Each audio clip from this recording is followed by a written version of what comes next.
और मैं आगे आदरणीय ओंकारनाथ भैया से निवेदन करती हूँ। आदरणीय ओंकारनाथ भैया।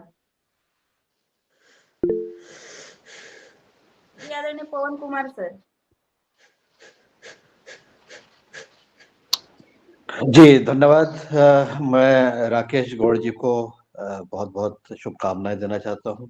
आपके साथ बिताए गए कुछ पल अभी भी याद आते हैं, तो उसके लिए भी उनको याद करते हुए, आपके घर में भोजन भी हमने किया उसको भी याद करते हुए, और पुनः ऐसे पल हमारे पास पुनः आए और आप स्वस्थ रहें, आप अपना काम अच्छी तरह से करते रहें, जैविक खेती का जो कार्य है उसको करते हुए जो हमने अनुभव किया, उनको याद करते हुए मैं आपको पुनः बहुत बहुत बधाई शुभकामनाएं देता हूं।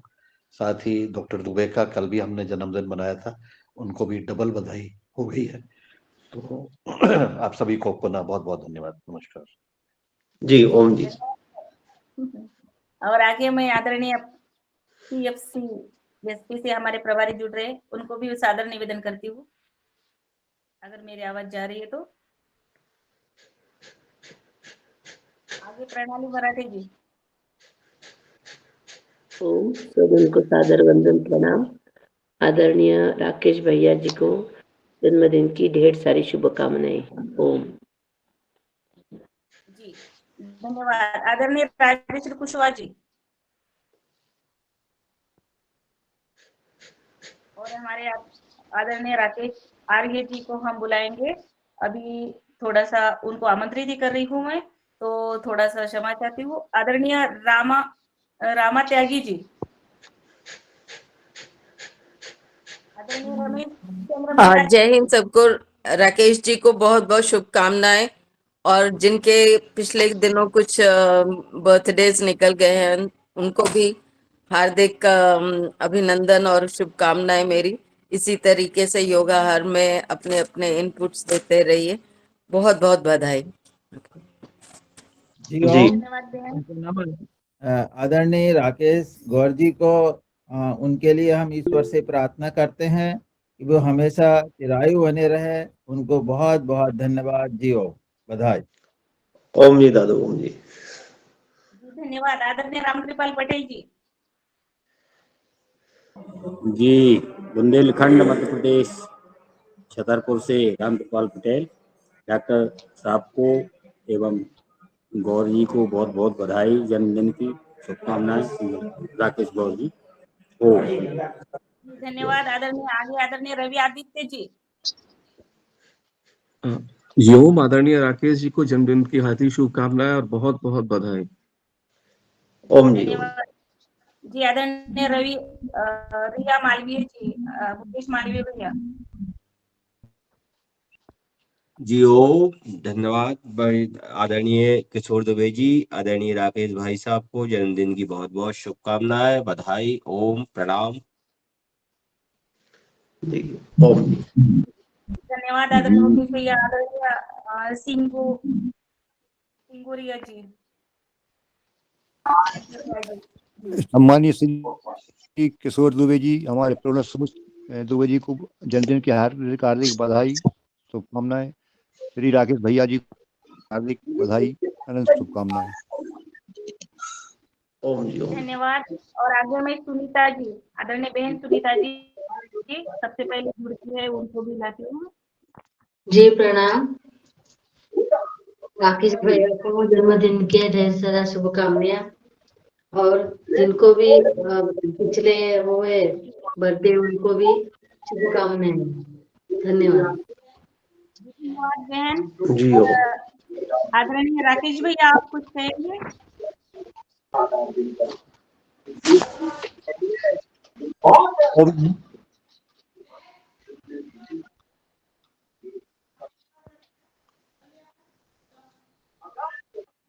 ओम जी सभी को नमन। आज मेरे जन्मदिन के अवसर पर आप सभी ने स्नेह और प्रेम दिया, इसके लिए सभी को बहुत बहुत धन्यवाद। और ऐसी आशा करता हूँ कि सब लोग मुझे ऐसे ही प्रेम बना रहे। जी ओम। आपके लिए 2 लाइन आदरणीय राकेश कुमार जी।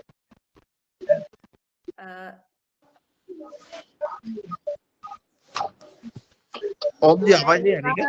दिन ये आए, बार बार दिन ये गाए, आप जियो हजारों साल, ये है सबके लिए आरज़ू, happy birthday to you, happy birthday to you, happy birthday to आदरणीय राकेश भैया, हैप्पी बर्थडे टू यू। ये आपको जन्मदिन की ढेर सारी शुभकामनाएं। ये बहुत राजश्री आप म्यूट कर लें, राजश्री, सभी लोग म्यूट रखें।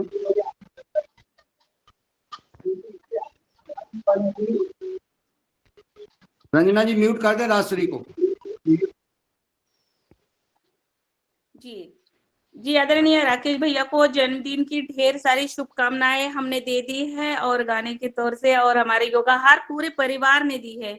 ये खुशी का मौका होता है हमारे जीवन में कि हम ये परिवार हमारा योगाहार परिवार है, और जिन भाई बहनों का जन्मदिन है तो हम सब यहाँ पर मिलकर करते हैं, तो ये बहुत सब गर्व की बात है। क्या है, ये परिवार में जब हम जन्मदिन मनाते हैं तो बहुत खुशी होती है, और इसीलिए ये खुशी अब मैं ज्यादा न समय लेते हुए आदरणीय भूपेंद्र शास्त्री जी का और आदरणीय दुबे सर का भी हैंड राइज दिख रहा है, तो 1 मिनट के लिए, क्योंकि मैं मुख्य वक्ता का और हमारे द्वितीय सत्र भी शुरू कर रहे हैं, उसमें मैं थोड़ा विलंब कर दिया। आदरणीय भूपेंद्र शास्त्री जी, आपका हैंड राइज है, आप कृपया थोड़ा सा 1 मिनट में शुभकामना देकर हम फिर बाद में भी धन्यवाद बहन रंजना बहन, बहुत बहुत धन्यवाद। आदरणीय राकेश गौर और दादा किशोर जी को जन्म दिवस की हार्दिक शुभकामनाएं। पीताम्बरा माँ बंगलामुखी का आशीर्वाद सदैव बना रहे, स्वस्थ रहें, प्रसन्न रहें। जी धन्यवाद। और मैं आदरणीय डॉक्टर दुबे सर का भी हैंड राइज है। जी धन्यवाद।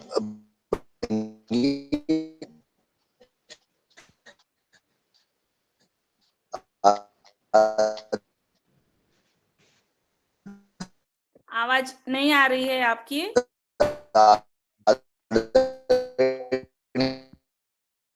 राकेश जी को जन्मदिन की ढेर सारी शुभकामनाएं, और आज भी हमारे साथियों ने जो शुभकामनाएं हमें दी है उनके लिए धन्यवाद। उन्हें जो शुभकामनाएं दी है उसके लिए धन्यवाद। मैं सफर में हूँ। जी धन्यवाद डॉक्टर दुबे सर, और हमारे आदरणीय डॉक्टर दुबे सर और आदरणीय राकेश भैया को जन्मदिन की हार्दिक शुभकामना देते हुए हम प्रथम सत्र यही पर विराम देते हैं और द्वितीय सत्र की तरफ चलते हैं। और मैं द्वितीय सत्र में हमारे आदरणीय मुख्य वक्ता जी को मैं थोड़ा सा उनको आमंत्रित करने में थोड़ा मैंने विलंब कर दिया, क्योंकि ये थोड़ा सा खुशी का मौका था, तो थोड़ा सबने दे देना शुभकामना, तो इसलिए, और आपको भी शुभकामना देने के लिए मैं अभी बुलाती हूँ आदरणीय डॉक्टर राकेश कुमार आर्य जी, हमारे बहुत ही वरिष्ठ संपादक और हमारे इतिहास, हमारा जो भारत का इतिहास, आज वो हमारे साथ यहाँ पर मंच पर। जी बहन जी धन्यवाद। जी तो मैं आपको सादर आमंत्रित करती हूँ। जी आदरणीय जी ओम सदन के लिए नमन। आज बहुत अच्छा लगा। इसमें किसी प्रकार के संकोच की औपचारिक शब्दों की कोई आवश्यकता नहीं है। यह भी परंपरा बहुत अच्छी है जो हमको जीवन देती है, जीवंतता प्रदान करती है। डॉक्टर किशोर दुबे जी और आदरणीय राकेश गौर जी, जो कि अपने मंच के सम्मानित और वरिष्ठ स्तंभ के रूप में हमारे साथ उपस्थित होते हैं, उनके लिए मेरी ओर से भी हार्दिक शुभकामनाएं। मैं 4 पंक्तियां बोलूंगा। औदास्य में उत्ताप की छाया से बचते वीरवर, नहीं देखते सूल कितने बिखरे पड़े हैं मार्ग पर, गाड़ते हैं दृष्टि को वे तो सदा ही लक्ष्य पर, वे चैन लेते हैं तभी जब पहुंचते गंतव्य पर, आत्मावलंबी बोध से जो ऊर्जा लेते सदा, निष्काम कर्म योग से जीवन महकता सर्वदा, जो भी मिलता मार्ग में संतोष उसी में धारते, अपना पराया छोड़कर भव से सभी को तारते। पराधीनता के भाव को जीवन से दूर फेंक दो, आर्यत्व के श्रेष्ठ भाव से जीवन को श्रेष्ठत्व दो। अमृत पुत्र हो तुम सोच लो, अमृत तत्व तुम में भरा, जो भी समझा इस तथ्य को वह बताओ कब मरा। उनका जीवन बहुत ही उज्जवल होता है और ऐसी ही उज्जवलता, ऐसी ही पवित्रता, ऐसी ही निश्चलता हमारे इन दोनों स्तंभों के बीच में है, इनके हृदय में वास करती है, जिसके चलते आज हम सभी इनको जन्म दिवस की शुभकामनाएं दे रहे हैं। मेरी ओर से भी हृदय से धन्यवाद और साथ ही साथ बहुत बहुत शुभकामनाएं। अभी हम अपने विषय पर आते हैं। समय थोड़ा है, उसी के अनुसार पूर्ति कर लेंगे। आज नरपुंगव, माँ भारती के गौरव, छत्रसाल जी के बारे में हम कुछ विचार करेंगे, जिनका जीवन हम सबके लिए प्रेरणा का स्रोत है। बुंदेलखंड में जिस पवित्र भूमि में वीरता कण कण में रची बसी है, वहीं पर जो हमारे चंपत राय राजा हुआ करते थे, रानी सारंधा उनकी पत्नी थी, जिनके बारे में हमने पूर्व में चिंतन किया था, विचार विमर्श किया था। उन्हीं की संतान के रूप में छत्रसाल जी का जन्म 4 मई 1649 को हुआ था। 4 मई 1649 को इनका जन्म होता है और उसी समय एक और महारथी मराठा वीर के बारे में भी आप जान लें, उनसे 19 साल बड़े थे हमारे शिवाजी महाराज, यानी वो 1630 में जन्मे थे। तो बड़े भाई के रूप में माँ भारती के मंच पर शिवाजी पहले ही विराजमान हो चुके थे। इन सब ने मिलकर के क्या किया, कौन सा इतिहास रचा और फिर वह इतिहास कौन से कूड़ेदान में फेंक दिया गया, यही उद्देश्य होता है इस राष्ट्र कथा के आयोजन का, इसमें हम सब के उपस्थित होने का। जिसकी माँ सारंधा हो, जिसने अपना सर्वोत्कृष्ट बलिदान माँ भारती के लिए दिया और जिसने ये संस्कार माँ भारती के प्रति सेवा भाव के संस्कार, समर्पण के संस्कार अपने बच्चे को शैशव अवस्था में ही दे दिए हों, वह बालक क्रांति नायक तो होना ही था। जिस समय रानी सारंधा और उनके पति चंपत राय का देहांत हुआ, उस समय इनकी अवस्था 14 वर्ष की थी। लेकिन उससे पहले विंध्यवासिनी जो एक मंदिर वहां पर होता है, उस मंदिर में एक विशेष आयोजन हो रहा था। उस विशेष आयोजन में एक सिपाही की भूमिका ये किशोर, ये बालक निभा रहा था। देखिए, जब उस समय पिता भी जीवित है, माँ भी जीवित है, तो कितनी अवस्था होगी, 12-13 वर्ष, क्योंकि 14 वर्ष की अवस्था में तो वो चले ही गए थे। 12-13 वर्ष का बच्चा मेले में ये सेवा कर रहा है कि कोई अवांछित तत्व, कोई आतंकवादी, सीधे सीधे मतलब है कि कोई शांति दूत यहाँ ना प्रवेश कर जाए। उसके लिए चौकन्नी नजर रख करके इधर उधर घूम रहा है।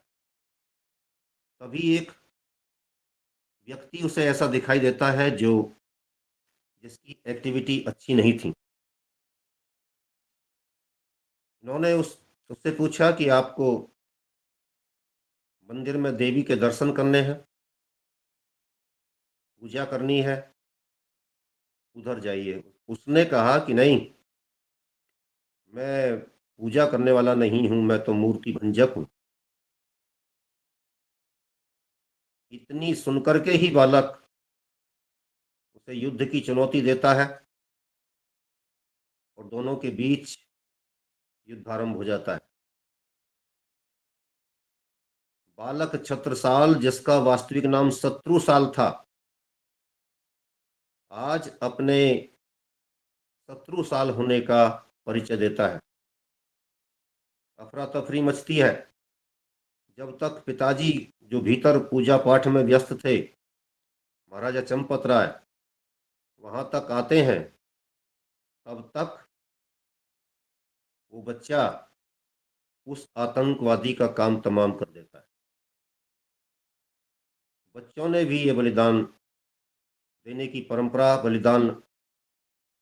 बलिदानी भावना से ऐसे आतंकवादियों का अंत करने की योजना पर हमारे देश में काम किए हैं। लेकिन शांति दूतों को प्रसन्न करने के लिए ये सब चीजें भुला दी जाती हैं। सेकुलरिस्ट जो गैंग है इस देश में, वो इन चीजों को नहीं ध्यान में देता। इनके लिए मैंने कल 4 पंक्तियां रची थी। कुल्हाड़ी मारते हो अपने आप ही अपने पैरों पर, कुल्हाड़ी मारते हो अपने आप ही अपने पैरों पर, दोष देते हो लोगों को अपनी ही मूर्खताओं पर। उद्धार कैसे होगा संसार में फिर आपका अपना, प्रसन्न करते हो अपने आप से ही अपने वजूद पर, प्रसन्न करते हो अपने आप ही अपने वजूद पर। अपने आप ही अपना कलेजा खाते जाते हो, अपने आप ही अपना कलेजा खाते जाते हो, दूसरों को अनुचित ही सदा दोषी बताते हो। सजता था हमारे ही सिरों पर ताज इज्जत का, ये कभी नहीं कह पाए इस बात। पढ़ना कभी डिस्कवरी ऑफ इंडिया। सजता था हमारे ही सिरों पर ताज इज्जत का, अपने हाथ अपना ताज क्यों जाहिल जलाते हो, अपने हाथ अपना ताज क्यों जाहिल जलाते हो। इन लोगों ने अपने इस नरपुंगव का, महापुरुष का वंदन होने नहीं दिया। जिस समय पिताजी और माताजी का देहांत होता है, तब इनके मन मस्तिष्क में एक बात आती है कि अब इस समय हमको मिर्जा राजा जयसिंह से संपर्क साधना चाहिए और आर्थिक संसाधनों पर विचार करना चाहिए कि आर्थिक संसाधन कहां से कैसे बन सकते हैं।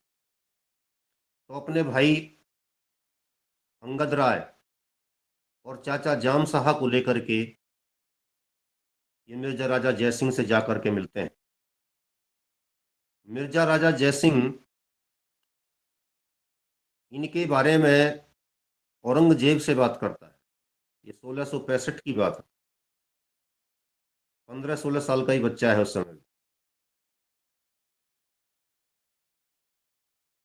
1665 जाकर के मिलता है। इनको सेना में रख लिया जाता है। अब आर्थिक समस्याएं तो दूर हो गई, लेकिन एक और तनाव दिमाग में रहने लगा कि मुगलों की सेना में भर्ती है। फिर भी उसी समय मिर्जा राजा जयसिंह ने एक राजा जो हमारे अपने होते थे, कुर्रम कुल, जो कि छिंदवाड़ा के राजा थे, कुर्रम कुल पर आक्रमण करने की योजना बनाई। कुर्रम कुल बहुत वीर शासक थे, राजा थे। उन्होंने मुगलों की धज्जियां उड़ा दी। बड़ी संख्या में उन्होंने मुगल सेना को काटा। तब इनके भीतर एक विचार आता है कि जिसकी ओर से लड़ रहे हैं, चाहे कोई भी हो, अपनी ओर से उत्तम प्रयास अवश्य करना चाहिए। इनके सर्वोत्कृष्ट पराक्रमी स्वभाव के चलते जब तीव्र प्रहार मुगल सेना ने इनके नेतृत्व में राजा खुर्रम कुल पर किया तो उसे पराजित होना पड़ा। राजा पराजित हो गया, लेकिन आपका ये सूरवीर भी हृदय से बहुत विफल हो गया। बहुत दुख था इस बात का कि अपनी शक्ति अपने आप ही मिटा रहे हैं। आखिर पुत्र किसका था? सारंधा भी जब जाकर के औरंगजेब के महल लाल किले में जाकर के वहां रहने लगी थी तो उसको भी तो कष्ट हुआ था, वो उदास रहती थी। पति चंपत राय ने पूछा कि सारन तुम उदास क्यों रहती? तो उसने कहा कि मैं अपने ओरछा में एक राजा की रानी थी और यहाँ पर एक सेवक की चेरी हूं। मिले खुश्क रोटी जो आजाद रहकर, गुलामी के हलवे से है लाख बेहतर। यही बात आज छत्रसाल के भी मन मस्तिष्क को कौंध रही थी कि मिले खुश्क रोटी जो आजाद रहकर, माँ का दिया हुआ संस्कार था। तब निर्णय लेते हैं कि अब इनसे अलग शिवाजी महाराज से जाकर के मिलते हैं। तो अपने भाई अंगद राय और पत्नी देव कुंवरी को लेकर के चुपचाप निकल जाते हैं। जिन मुगल सैनिकों ने पूछा उनको बताते हैं कि शिकार खेलने के लिए जा रहे हैं। निकल जाते हैं शिवाजी से मिलने के लिए। शिवाजी भी उस समय मुगलों से एक युद्ध में व्यस्त थे, लेकिन जब शिवाजी को यह मालूम पड़ा कि तेरी माता जीजाबाई की भांति ही वीरांगना सारंधा का पुत्र आज तुझसे मिलने आया है, तो वह युद्ध को छोड़ करके अत्यंत व्यस्त समय में से समय निकाल करके इस महान योद्धा वीर बालक का अभिनंदन करने के लिए आते हैं। बालक प्रस्ताव रखता है कि मैं आपकी इस सेना में सम्मिलित होकर के सेवा करना चाहता हूं देश की। देखिए जवाब क्या था। शब्द इतिहास बदल देते हैं, इतिहास की धारा को बदल देते हैं। उस वीरवर ने, छत्रपति ने छत्रसाल को जवाब दिया कि तुम सेवक नहीं हो, तुम स्वामी हो, और जाइए अपने बुंदेला राज्य को खड़ा कीजिए। मेरा आशीर्वाद तुम्हारे साथ में है। जब भी मेरी आवश्यकता पड़े मुझे सूचित कर देना, मैं तुम्हारे साथ खड़ा हूंगा।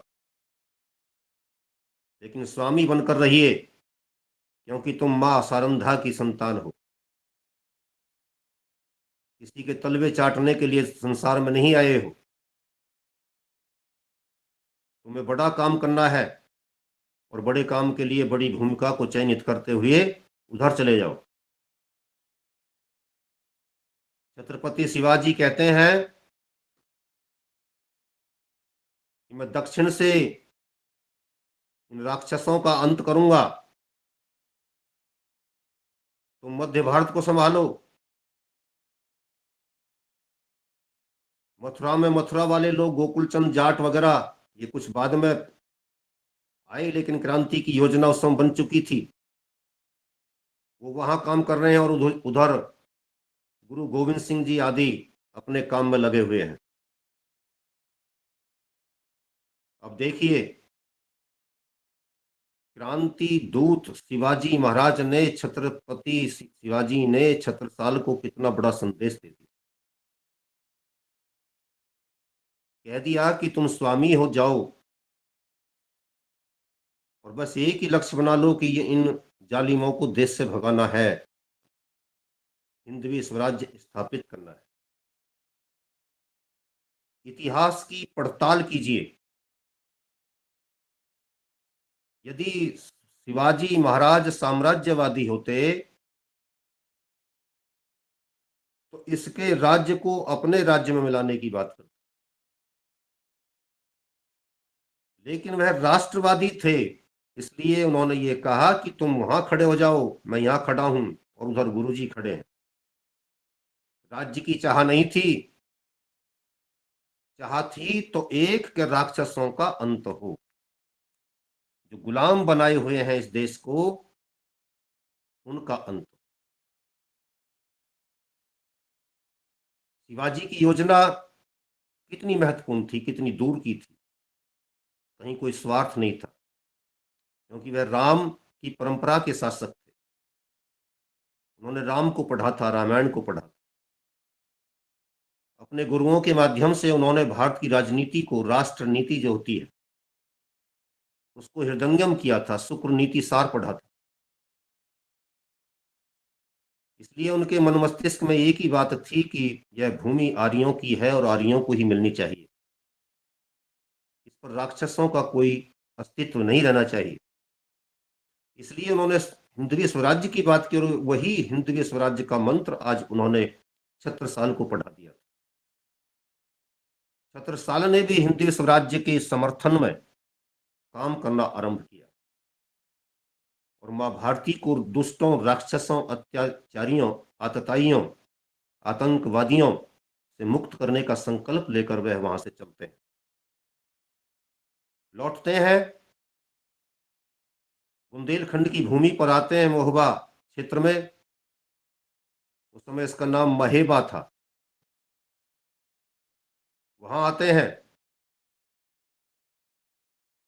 तो जो मंत्र उन्होंने दिया था, तू विंध्य वाला है, विंध्य वाला, विंध्यवासिनी का पुत्र, तो विंध्य वाला से बिगड़ करके हो गया बुंदेला। तो विंध्य वाला वहां से चलता है, कोई यहाँ पर वेदों वाला होता है, कोई विंध्य वाला होता है, और इस प्रकार से काम करते हैं, इतिहास में उनकी कीर्ति अमर हो जाती है। जब अपने देश में लौटते हैं, अपने राज्य में लौटते हैं, तो लोगों ने फूल वर्षा करके उनका स्वागत करना आरंभ किया। इससे क्या पता चलता है, और इस बात को मैं नहीं कह रहा हूं, इसको कह रहे हैं शक्तिपुत्र छत्रसाल के लेखक,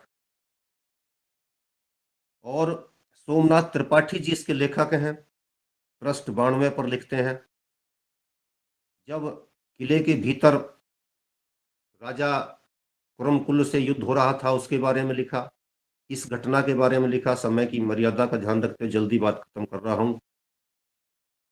उन्होंने कहा कि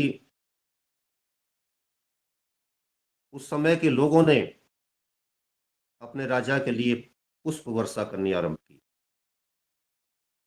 कितना आनंददायक क्षण रहा होगा, यानी कल्पना कीजिए, उसमें जाकर के खड़े हो जाइए, अनुभव कीजिए, अनुभूतियों में जाइए। या तो आप ही छत्रसाल हैं,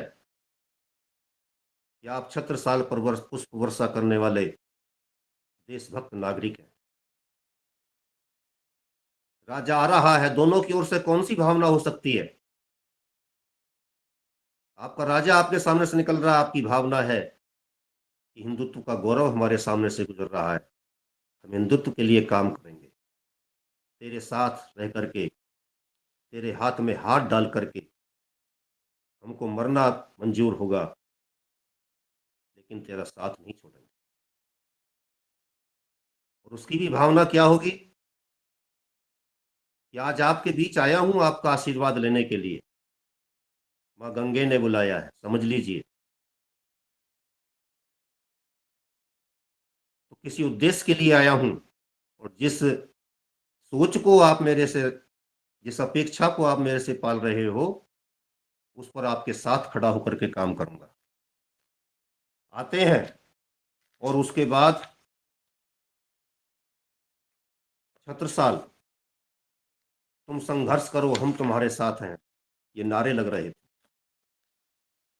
इन नारों ने उनको ऊर्जा दी, नई चेतना से चेतनित किया, इस बात का आभास कराया कि माता सारंधा ने जिस काम के लिए बलिदान दिया था, लोग आज तक उनके बलिदान को याद रखते हैं।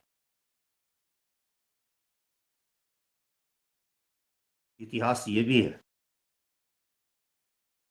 जो दुष्टों ने मिटाया, उसके बाद क्या होता है? शुभकर्ण, एक ऐसा व्यक्ति जिसने इनके पिता के साथ अंतिम क्षणों में गद्दारी की, उससे जाकर स्वयं मिलते हैं।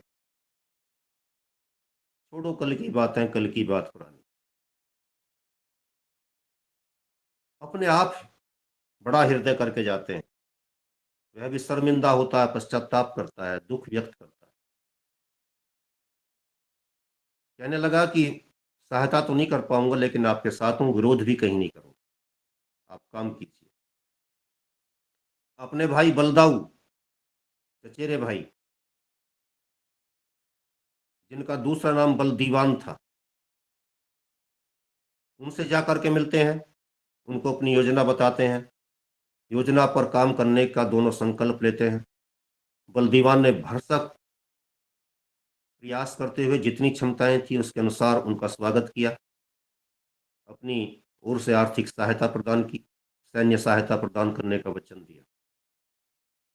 योजना बनने लगी। प्रेरणा में कौन था? छत्रपति शिवाजी। उनकी प्रेरणा में कौन था? माता जीजाबाई। इनकी प्रेरणा में कौन थी? माता सारंधा। काम किसका हो रहा था? मां भारती का। और इसी योजना को क्रियान्वित करने के लिए सब आपस में मिलते हैं, निर्णय लेते हैं, आगे बढ़ने का संकल्प व्यक्त करते हैं। इसी समय सुजान सिंह भी एक ऐसे व्यक्ति थे जिन्होंने इनके पिताजी के साथ वैसी ही गद्दारी की थी जैसी शुभकर्ण ने की। वह भी इनके पास आते हैं, दोनों की भेंट होती है, उनके सामने भी प्रस्ताव रखते हैं और उन्होंने मंदिर में खड़े होकर के देवता के सामने संकल्प लिया कि मैं पूर्ण निष्ठा से आपके और राष्ट्र के साथ काम करने के लिए तत्पर हूं। जो कुछ अतीत में हुआ उसको आप भी भूलो, मैं भी भूलता हूं। प्रायश्चित कर लेना भी बहुत बड़ी बात होती है। गलती हुई किसी कारण से, लेकिन सब ने फिर एक साथ बढ़ने का संकल्प लिया और बड़ा दिल करके अपने आप लोगों के पास गए। ये किसके लिए योजना बनाई जा रही?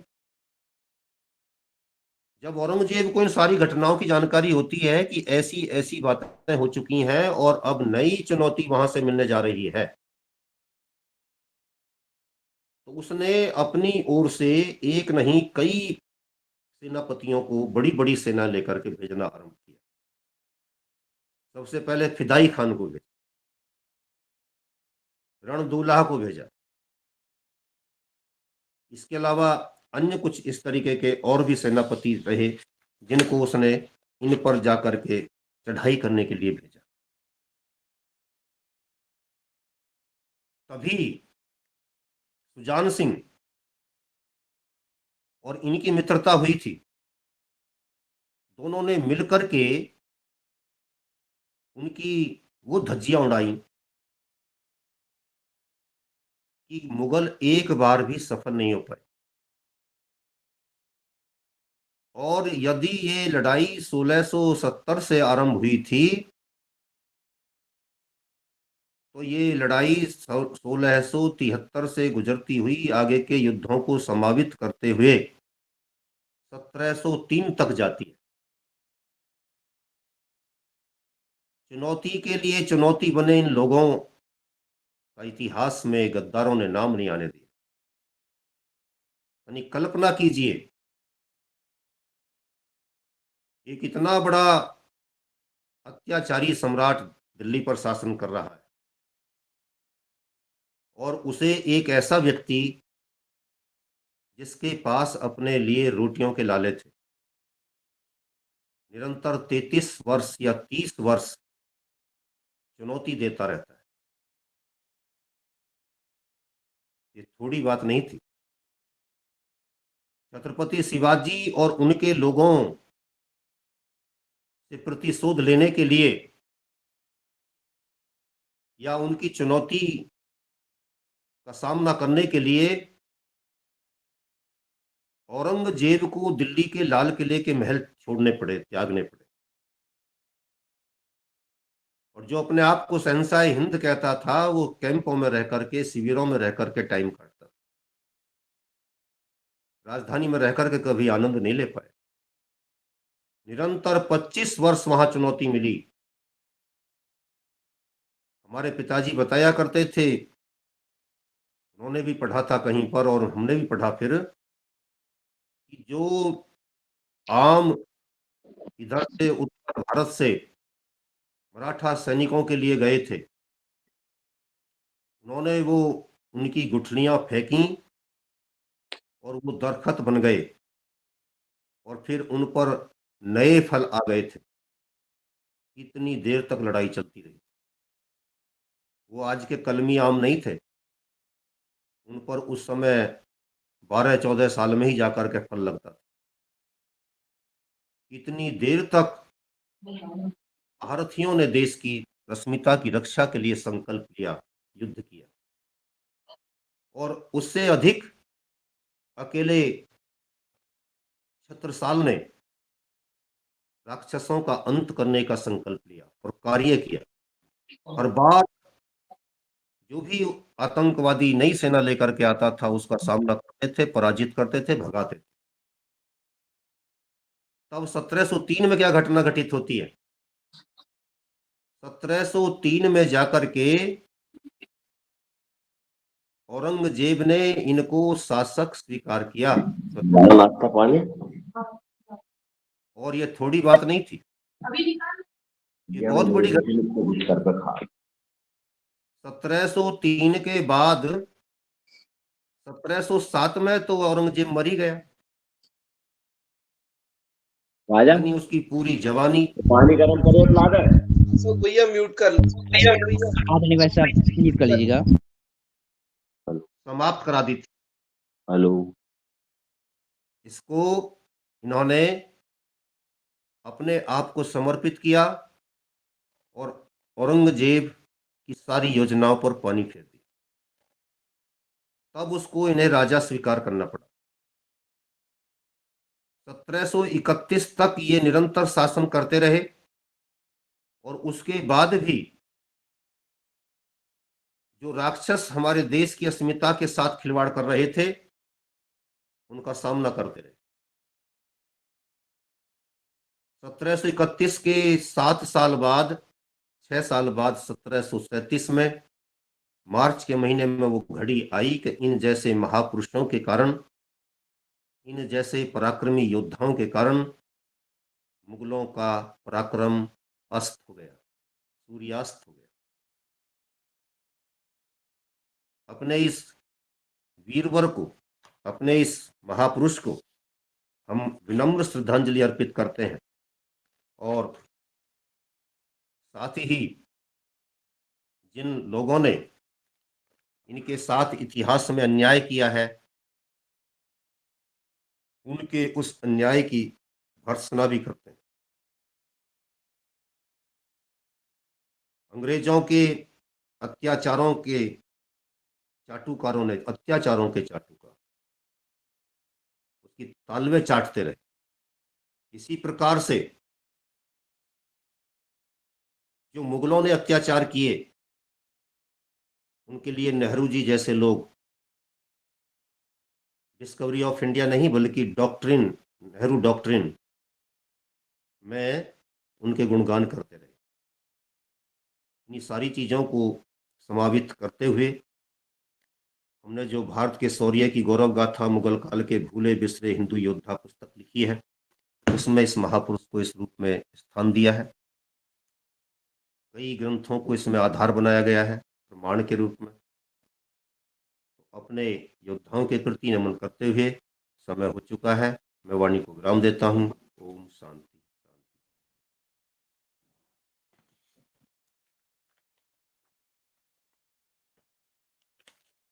जी, आदरणीय, आज के इस सत्र में आज हमने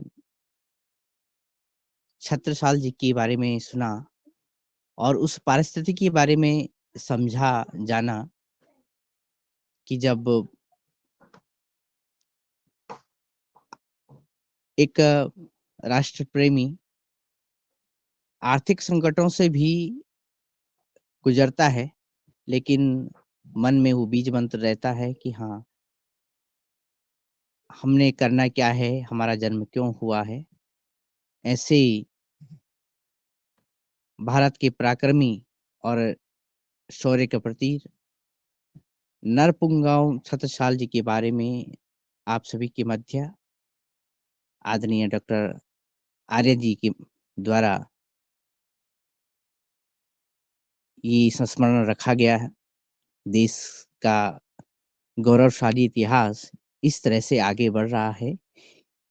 इसी क्रम में मैं सबसे पहले आदरणीय पवन कुमार सर तक जुड़ना चाहूँगा और उनसे निवेदन करूँगा कि कृपया आप वार्तालाप रखिएगा, अपनी टिप्पणी दीजिएगा।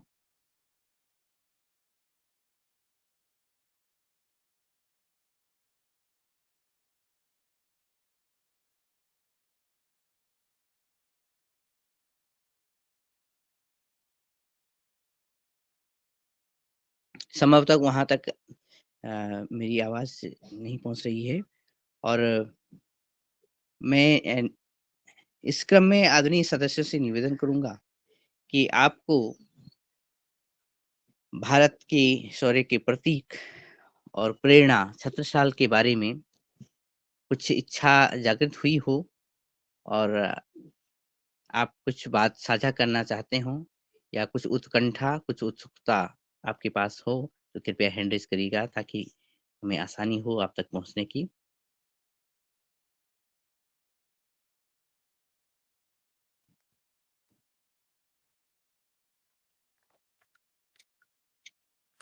अ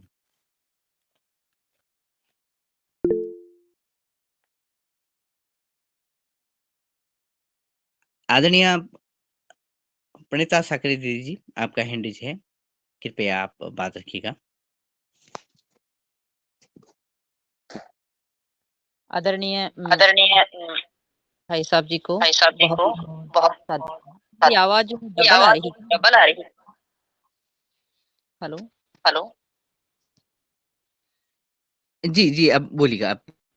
जी। समस्त योगाहारियों को सादर नमन इस प्रातः की शुभ बेला पर और सम्मानीय डॉक्टर साहब को जन्मदिन की बहुत-बहुत शुभकामनाएँ और आशीर्वाद हैं। ऐसे पुरुषार्थ करने वाले राष्ट्रभक्तों को हम बार-बार और पूरा भारतवर्ष नमन करता है। मैं यही कहूँगी कि ऐसे स्वर्णिम इतिहास को जो छुपाया गया है, तो इसे बार-बार हमें अब आपके माध्यम से आपके मुखार वाणी से सुनने में आए, यही आपसे निवेदन करूँगी क्योंकि इसमें तृप्ति नहीं हो पा रही है, कम समय के कारण। तो भाई साहब से निवेदन है कि छत्रपति शिवाजी महाराज के इतिहास को लेकर के जितनी और जानकारी आप हमें दे सकते हैं, तो कृपया देने का प्रयास करेंगे। धन्यवाद आदरणीय भाई साहब। ओम। जी बहन जी, देते रहेंगे समय।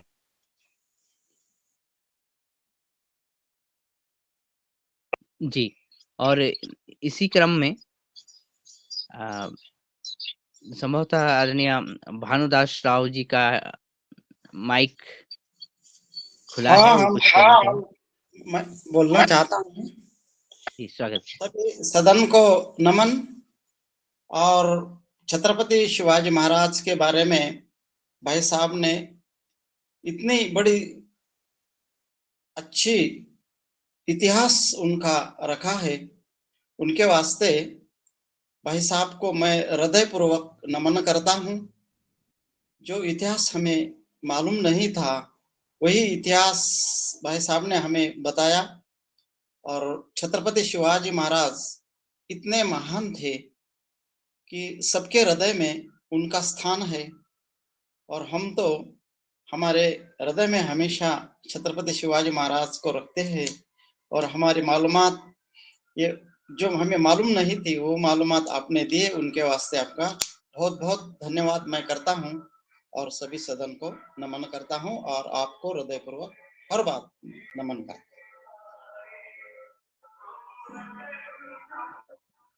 जी धन्यवाद सर। और निश्चित ही जो इतिहास की बातों का दोहराव इसलिए भी क्योंकि जागरण का एक नया पड़ाव पुनः शुरू हो। इसी क्रम में आदरणीय रमेश चंद्र मेहरा सर, आपका हैंडीज है, आपका स्वागत।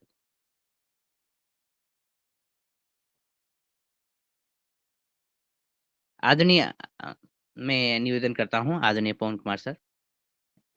जी आपका स्वागत है सर। जी जी धन्यवाद दिनेश जी। मेरे एक दूसरे फोन से मैं जुड़ता हूँ तो कई बार इसमें आवाज नहीं आती है। अब मैं दूसरे कनेक्शन से जुड़ा हूँ फिर। तो आज की जो वार्ता है, आज के मुख्य वक्ता राकेश जी का बहुत अभिनंदन करते हुए कि छत्रसाल के बारे में जो उन्होंने और मराठा साम्राज्य के साथ उसका जो अंतर संबंध रहा, जो रिलेशनशिप रहा और जो साथ मिलकर के काम करने की जो एक मिसाल बनी हुई है, यही मिसाल को हमें अनुसरण करने की आवश्यकता है। क्योंकि हम अलग अलग जगह पर अलग अलग तरीके से तो काम करते हैं, लेकिन साथ मिल करके काम करने में कई सारी कठिनाइयां होती हैं, कई सारी परेशानियां होती हैं। तो कुछ चीजों को अगर छोड़ दिया जाए और एक लक्ष्य को अगर सामूहिक रूप से तय किया जाए तो शायद जो बीच के मतभेद हैं, मनभेद हैं और भी जो इस तरह की चीजें हैं वो शायद दूर हो सकती हैं। शायद इससे हमने यही सीखा है हमने कि हम इन सब कहानियों से आखिर हम क्या सीखेंगे और वर्तमान और भविष्य को किस प्रकार से संवारेंगे। तो इस पर मुझे लगता है कि हमें अपना को केंद्रित करना चाहिए और अपने आने वाले भविष्य में जो इस तरह की घटनाएं आज के वर्तमान समय में हो रही हैं उससे भी सीखते हुए और पुरानी घटनाओं से प्रेरणा लेते हुए, पुराने अनुभवों से प्रेरणा लेते हुए भविष्य को अगर सुधारना है, संवारना है, सही रखना है तो कुछ चीजें हमें करनी पड़ेंगी। नहीं तो पूरे वैश्विक स्तर पर आज की तारीख में जो समस्याएं हो रही हैं वो कुछ तरह से और इशारा कर रही हैं। हालांकि सब तरह से प्रयास हो रहे हैं, लेकिन इन प्रयासों के बावजूद भी मुझे लगता है कि हमें कुछ एक्स्ट्रा प्रयास करने की जरूरत है। एक्स्ट्रा प्रयास जब तक कि हम नहीं करेंगे, उनको हम कार्यान्वित नहीं करने के बारे में सोचेंगे और साथ मिलकर के काम करने का नहीं सोचेंगे तो ऐसे ही जो अभी नारा है कि बटेंगे तो कटेंगे, तो वही चीज जो है लागू रहेगी। तो आज की वार्ता से आज हमने यही सीखा कि हमने साथ मिलकर के काम किया तो हमने कई सारे बड़े बड़े समय के जो ये थे उनको भी हमने हरा सके हैं। तो साथ मिलकर के काम करने के लिए क्या सूत्र होना चाहिए, किस तरह से हमें करना चाहिए, क्योंकि आसान नहीं है। कुछ चीजें अपनी छोड़ना आसान नहीं है और कुछ चीज नहीं ग्रहण करना भी आसान नहीं होता है। तो आज की परिस्थिति में हमें क्या चीज छोड़नी है और क्या चीज हमें लेनी है, इस चीज पर भी आने वाले सत्रों पर अगर विचार होता है। और मैं विशेष रूप से यह अनुरोध करना चाहता हूँ कि आने वाले समय पर सत्रों में जो आपका बुंदेलखंड का जो क्षेत्र है, वहाँ के जो मंदिर हैं अभी भी भव्य हैं। ऊर्छा का मंदिर देखें, खजुराहो के मंदिर देखें, और भी वहाँ पर मंदिर हैं, उसमें टूट फूट तो हुई लेकिन उसको डिस्ट्रॉय नहीं कर पाए। तो इसके पीछे कैसी वीरता और कैसी कहानियां छुपी हैं, उसके भी कुछ अंश अगर मिलते हैं तो हमें बहुत अच्छा लगेगा। और इन परिस्थितियों में वो बुंदेलखंड की जो वादियां हैं और वहाँ की जो स्थितियां हैं और उस समय की जो स्थितियां थी, तो उसके हिसाब से बड़ा बैरन एरिया था, बीहड़ एरिया था, चंबल का एरिया है, ये सब एरिया है। यहाँ पर इतना ज्यादा नहीं हो पाया, अतिक्रमण नहीं हो पाया और विनाश नहीं हो पाया। बाकी सब जगह तो पूर्णतः जहाँ छूट मिली वहाँ पूर्ण विनाश वो हमने देखा है और कुछ भी नहीं बचा। लेकिन यहाँ के मंदिर अभी भी भव्य हैं, कम से कम अपनी नींव और अपनी बुनियाद तो है। वहाँ की मूर्तियों को क्षतिग्रस्त किया गया है लेकिन फिर भी वहाँ पर मंदिर तो पूर्ण रूप से नहीं टूट पाए। तो इस विषय पर भी आने वाले समय पर इसके पीछे हमारी क्या कहानी थी और इससे हम क्या सीख सकते हैं, इसके लिए भी मेरा आग्रह है कि इस पर भी हम चर्चा करें। जी राकेश, धन्यवाद। मान्यवर डॉक्टर साहब का हृदय से अभिनंदन करता हूँ। उनका सुंदर मार्गदर्शन बड़े विनम्र शब्दों में हमको प्राप्त होता है। हम सभी का सौभाग्य है। आपने जो खजुराहो की बात उठाई है, तो वहाँ पर एक मेरे मित्र इतिहासकार घूमने के लिए गए थे। वहाँ पर एक यूरोपियन इतिहासकार भी वहाँ घूमने के लिए आया था। उनकी सीढ़ियों पर वह बैठा हुआ था। जब वो एंट्री कर रहे थे, तो ऐसे ही ये नहीं था कि उनको एक दूसरे को मालूम थी कि ये भी इतिहासकार है और मैं भी इतिहासकार हूँ। ऐसे ही वार्तालाप हो गई। वो अंदर घूम करके आते हैं, हमारे जो इतिहासकार थे, घंटे 2 घंटे 3 घंटे में वो निकल आते हैं। तो वो अंग्रेज कहता है कि आप घूम आए? जी। क्या देखा? तो वो बताते हैं कि ये देखा, वो देखा, जो भी वहाँ पर उन्होंने कितनी देर में देखा था उसके बारे में चर्चा करके आगे बढ़ने की कोशिश करते हैं। लेकिन वो पूछ लेते हैं कि आप कब से हैं यहाँ पर? और आपने क्या देखा? तो वो विदेशी यात्री कहता है, मुझे यहाँ रहते हुए 8 दिन हो गए हैं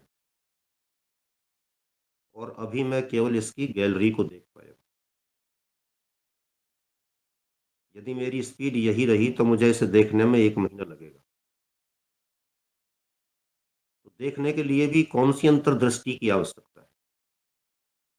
हम दीवारें देखने के लिए जाते हैं या अपना अतीत देखने खंगालने के लिए जाते हैं?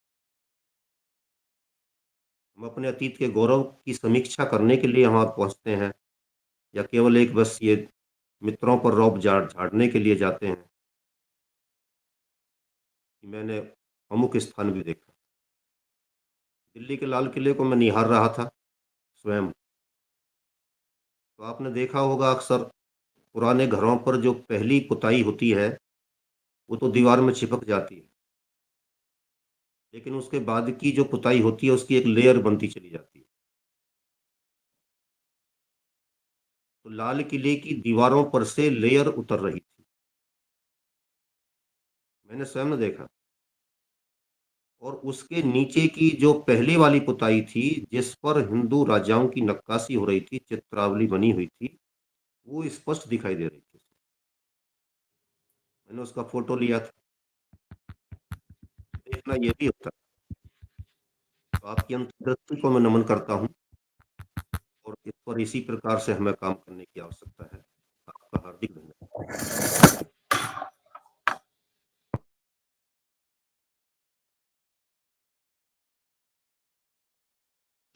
जी, बहुत-बहुत धन्यवाद सर।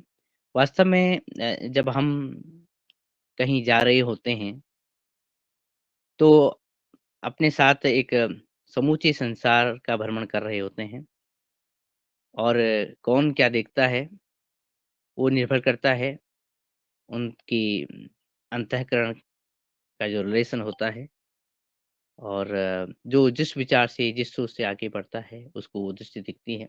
यही बात आदरणीय पवन सर ने भी देखी है और उसको समझने की कोशिश की है और उस वार्तालाप में जो सामने आया, तो ये भी कि अगले सत्रों में ये वार्तालाप और आगे बढ़ेगी, जिससे हमें ये समझ भी बढ़ेगी कि पहले किस भारत भूभाग के किस भाग में क्या घटित हुआ, कैसे घटित हुआ। समय कम है लेकिन मुझे एक संस्मरण हुआ जब लाल किला देखा विद्यार्थी जीवन में, तो मुझे ये जो सहतीर होती हैं, जो बड़े-बड़े एक पत्थर के खंभे उल्टे लटकाए गए हैं, उस के इर्द-गिर्द जो बनी संरचना है और उसमें कमल के भी चिन्ह मुझे देखने को मिले थे। तो उस दौरान जो हमारे अ मार्गदर्शक थे, हमारे टीचर थे, हालाँकि तब मुझे इतिहास की समझ नहीं थी और हम कुछ सैर-सपाटे की दृष्टि से ही गए होंगे, तो मैंने उनसे आग्रह किया कि ये तो मंदिर तोड़ के बनाया गया, ऐसे लग रहा है। तो उन्होंने कहा ना ऐसा नहीं है, कुछ और है। संभवतः अगर हमारे अग्रजों को, हमारे गुरुजनों को भी इतिहास की सही जानकारी होती, तो मैं भी आज आदरणीय जो हमारे आज इतिहासविद हैं, उनके साथ वार्तालाप उस अंदाज में कर रहा होता। लेकिन ये है कि अभी भी समय है और जागरण का समय आ ही गया है। हम इस ट्रांजिशन पीरियड में हैं, इस जागरण काल में हैं और इस सत्र से जब हम आगे बढ़ेंगे, तो संभवतः हम अपने नौनिहालों को, अपने समाज को, अपने देश को नई दृष्टि दे सकेंगे और दृष्टि विध्वंस की नहीं, निर्माण की दृष्टि दे सकेंगे। इस क्रम में आदरणीय रमेश चंद्र मेहरा सर, आपका हैंड रेज़ है। ओम, सदन को नमन। और आज की चर्चा बहुत अच्छी रही और हमने जो इतिहास पढ़ा है, उस इतिहास से अलग कुछ चीज़ें जो है समझ रहे हैं, सोच रहे हैं, देख रहे हैं। जब मैंने बुंदेलखंड का इतिहास पढ़ा तो उसमें बहुत सारी चीज़ें नई समझ में आई। और ये जो चीज़ें जो सर बता रहे हैं कि हमारे जो वीर योद्धा होते थे, निश्चित रूप से बुंदेलखंड के इतिहास को जब हम अलग से पढ़ते हैं तो बहुत आपस में उनकी लड़ाइयाँ भी हुई है।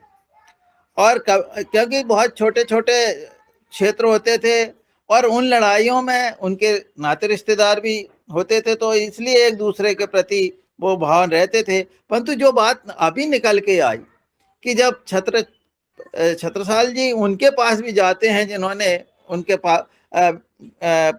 पिताजी से गद्दारी की है, और चूंकि उनके मन में इस वो भाव तो है कि हमें इनसे शत्रुओं से हमें आज़ाद होना है, पर उनको कोई रास्ता नहीं मिल रहा था। और जो रास्ता मिला तो फिर उन्होंने उसको करके दिखाया। तो मैं इतना ही कहना चाहता हूँ और मैं थोड़ा सा समय आदरणीय पवन सर से लेना चाहता हूँ कि जो हमारी एक चर्चा चल रही है वहाँ जाने की, तो उसमें ये तय हुआ है सर कि नर्मदापुरम से हम लोग जा रहे हैं और 20 लोगों की एक सूची बन गई है और वो 20 लोग जा रहे हैं। आदरणीय डॉक्टर चौहान सर ने ये कहा है कि जो भी यदि हमारे ग्रुप यानी इससे योगाहार से जो लोग आते हैं, जो भी पहले से जुड़े हुए लोग हैं, वो 19 तारीख को पहुंच जाए। हम लोगों का प्रशिक्षण 18 से चलेगा और 19 के जो है 19 की दोपहर तक रहेगा। और उसके बाद 19 को यदि दूसरे लोग पहुंचते हैं, उनकी संख्या भी 20 हो, तो निश्चित रूप से वो जो है दूसरा प्रशिक्षण भी वो जल्दी कर देंगे। आगे के प्रशिक्षण के लिए यह हो रहा है कि महाराष्ट्र सरकार ने पूरे जिले, एक एक जिले में 10-10 ये जैविक जो है प्रयोगशाला उन्हें स्थापित करनी है। तो उसके लिए पूरे महाराष्ट्र के जिले को उनको प्रशिक्षण देना है। तो उन्होंने कहा फिर मुझे समय नहीं मिल पाएगा, इसलिए आपसे उन्होंने मेरे से बात करने को कहा था। मैंने शाम को आपको लिखा भी है और फोन भी किया है, तो आप इस पे कोई अपनी टिप्पणी देने का कष्ट करें। जी हो।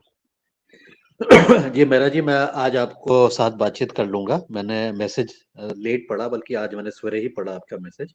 मैं आज आपको बता दूंगा इस बारे में। जी जी ओम, जी ओम, जी ओम, जी ओम।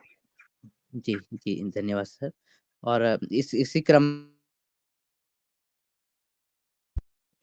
क्रम में मैं योगाहार टीम से संभवतः आदरणीय रंजना जी का हैंड रेज़ था, अथवा आदरणीय मुंडीलाल जी भाई साहब का हैंड रेज़ रहा होगा। तो कृपया आप प्रकट हों, आज के सत्र से संबंधित अपनी टिप्पणी रखें। तत्पश्चात आज के मुख्य वक्ता जी और योग शिक्षक जी का भी धन्यवाद करें, ऐसा मैं निवेदन करता हूं।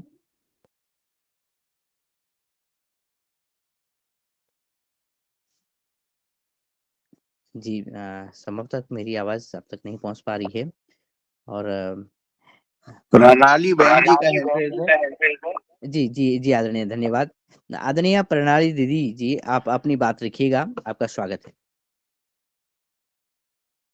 ओम, सदन को सादर वंदन प्रणाम। आदरणीय राकेश भैया जी, आप हमें जो मार्गदर्शन दे रहे हैं वो अमूल्य है।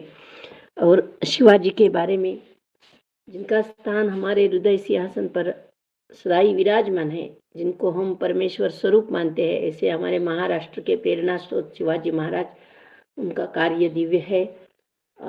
लेकिन ये जो 17 साल की भेंट हमारे अभ्यासक्रम में बहुत छोटे ही स्वरूप में दिया है, क्योंकि हमारा इतिहास अच्छी तरह देना ये अगले शासन का विचार ही नहीं था।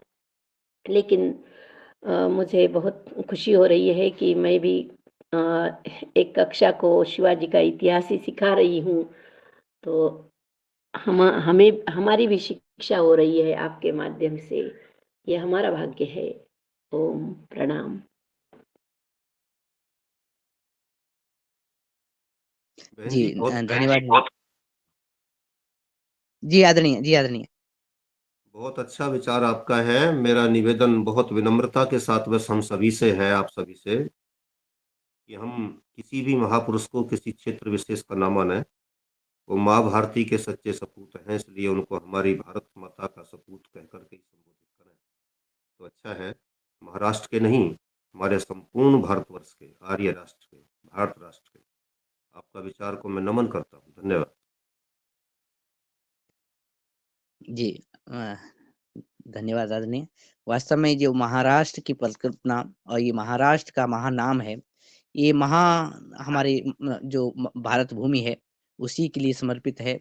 और मेरे मन में बार बार यही आता है कि जो भारत है वो महाराष्ट्र है, संपूर्ण महाराष्ट्र है। इसको किसी की नजर ना लगी, और जिसकी नजर लगी उसकी आंखें ना बचें, उसकी नजरें ना बचें। तो अभी आदरणीय दीदी जी अथवा भाई साहब, आपका हैंड रेज मुझे भी थोड़ा नजर की कमी इसलिए है कि लोगो एक ही जैसा है। जी स्वागत है आपका, स्वागत है। जी, हैंड राइज तो मेरा गलती से हो गया था। ये कुछ बातें गलती से भी अच्छी होती हैं, तो आप ही का आह्वान किया जा रहा था, आप आए और आज अपनी वार्ता रख कर के, अपनी बात रख कर के आदरणीय मुख्य वक्ता जी और हमारे योग शिक्षक जी का धन्यवाद करें, ऐसा निवेदन आपसे हम कर रहे हैं। जी धन्यवाद दिनेश भैया। और आज का हमारा योगाहार सत्र, एक तो प्रथम सत्र में हमारे योगाचार्य आदरणीय अशोक भैया ने बहुत सुंदर क्लास ली। आज दंड कराए हमसे और बहुत पसीना निकालवा दिया, क्योंकि वो अभी स्वामी परमार्थ देव जी महाराज के इस प्रोग्राम में गए और उनको वहां से ऊर्जा प्राप्त हुई, और ऐसा कहकर उन्होंने आज खूब योग करवाया और खूब पसीना निकाला इतना ठंडी में। तो मैं उनका बहुत बहुत मनपूर्वक धन्यवाद करती हूँ। और हमारे आज आदरणीय डॉक्टर दुबे सर और राकेश जी का जन्मदिन था, तो उनमें हमने सबने शुभकामना दी, बधाई दी, तो वो भी हमारा कार्य अच्छे से हुआ, आनंद पूर्वक हुआ। तो और फिर हमारे मुख्य वक्ता, जो हमारा इतिहास, हमारे देश का गौरव है, जो आज हमें इतिहास सच में बच्चों को सुनाने की जरूरत है, और हम सबको भी, क्योंकि हमारा आधा अधूरा ही इतिहास हमने सुना है, पढ़ा है, और हमें अब वो आदरणीय हमारे मुख्य वक्ता जी सुना रहे हैं, हमें मार्गदर्शन दे रहे हैं। हमें बहुत गौरव हो रहा है और गर्व भी हो रहा है कि हम ये कार्य हमें बहुत पहले से ही शुरू करना था। तो क्योंकि समय थोड़ा सा चला गया, फिर भी अभी कोई बात नहीं है, अभी भी समय है हमारे पास, और हमें बच्चों को, खास तौर से हमारे बच्चों को इतिहास बड़ा मालूम नहीं है। क्योंकि आज जब मैं योगाहार की जो लिंक में हमारे राकेश कुमार जी इतिहास के बारे में बता रहे थे, तो मेरी बच्ची बोल रही थी, मम्मी ये तो शिवाजी महाराज के बारे में बता रहे हैं। मैंने कहा हाँ, ये शिवाजी महाराज के बारे में ही बता रहे हैं, तो ये तो हमारे लिए बहुत अच्छा है। बोले, मैंने कहा हाँ, इसे सुनना ही है, हर शनिवार हर गुरुवार को आपको ये कार्यक्रम आपको सुनना है। तो बोले हाँ मम्मी अच्छा है, हम इतना स्कूल में पढ़ाते नहीं है, तो ये बच्चों के लिए बहुत अच्छा है।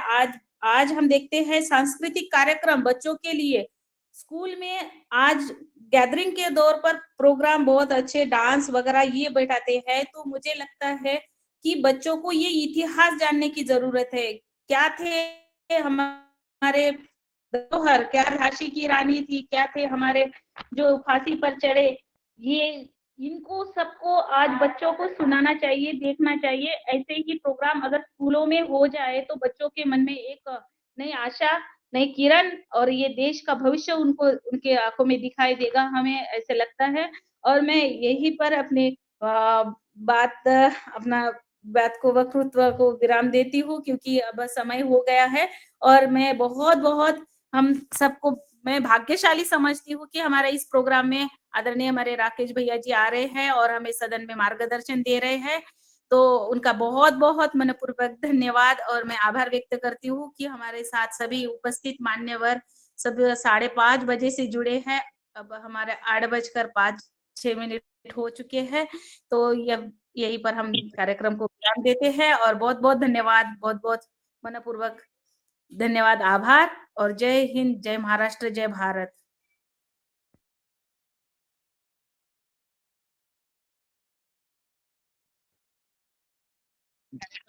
जी, और कि बच्चों में ये भाव जागृत हो रहे हैं कि इस तरह से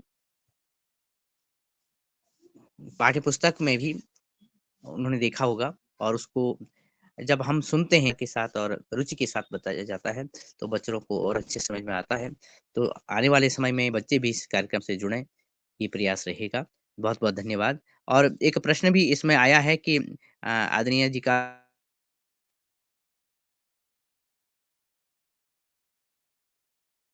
साहित्य हमें कैसे प्राप्त होगा? तो सिंगोरिया जी का प्रश्न ये है। तो मैं मेरा नंबर दे दें, मैं बता दूँ। आदरणीय जी।